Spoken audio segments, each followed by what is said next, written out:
No. Like, it cuts off. I can see both your hands.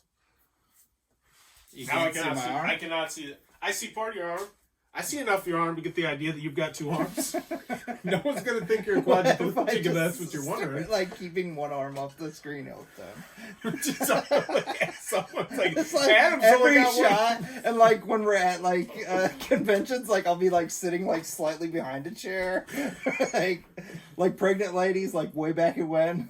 It seems rather elaborate. Yeah, like when somebody gets pregnant on a TV show, they like they have them like carrying a bag or something, you know. We should probably get to talking about Ubongo though, shouldn't we? Yeah, let's talk about it.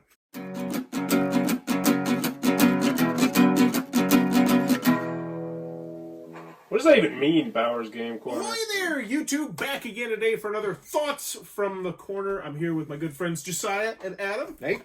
And we're going to be talking about Ubongo, the fun size edition, which is for 1 to 4 players, ages 7+, take about 15 minutes to play.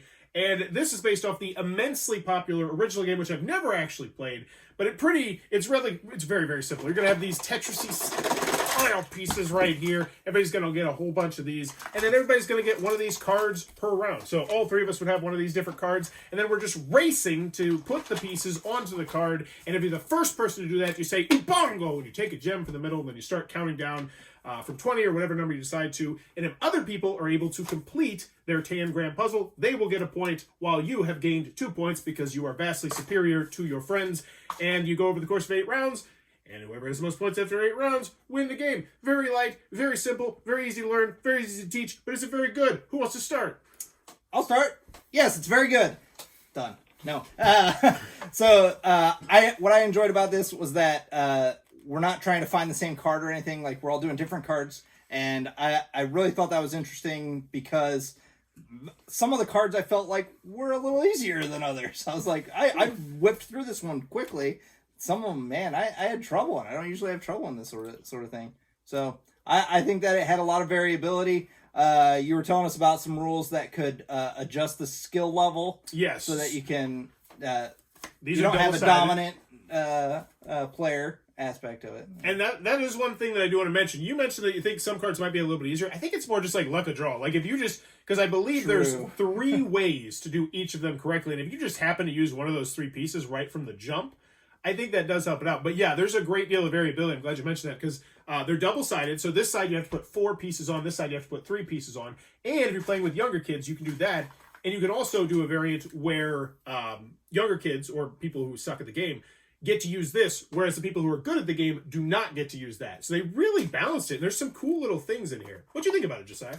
I thought it was really interesting. I like the idea, again, like each person gets their own separate card instead of like staring at the same card, which I think a lot of games similar to this will do. Like you're all looking at the center card and just trying to figure out the puzzle first. I like the fact you're working your own little puzzle. What I didn't like about the game was that this piece and this piece are so similar that it's like if you end up, it's kind of easy to figure out when you should use one or the other. Like if you have this one and you feel like, oh, that's just one too small, use that one instead. Like those pieces are too similar in my opinion, but very, very, very nitpicky. It's a pretty good game. Simple. I like it.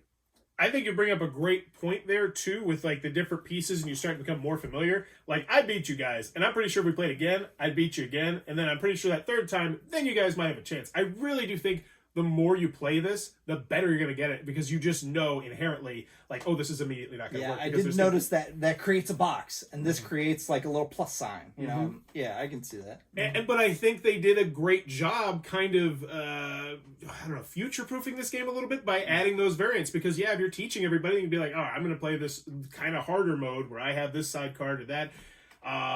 It's just easy to learn, easy to teach. It's a small box, even though that is a minor nitpick for me. Is that I wish the box were actually smaller. I do want to talk about the solo. So you guys have played this once. I've played this, I think, 4 times now. And I gotta say, the solo is surprisingly decent. Now, I'm not a big fan of games where it's like, oh, just see if you can beat your high score. And I played this twice, and I was like, damn, this is pretty fun.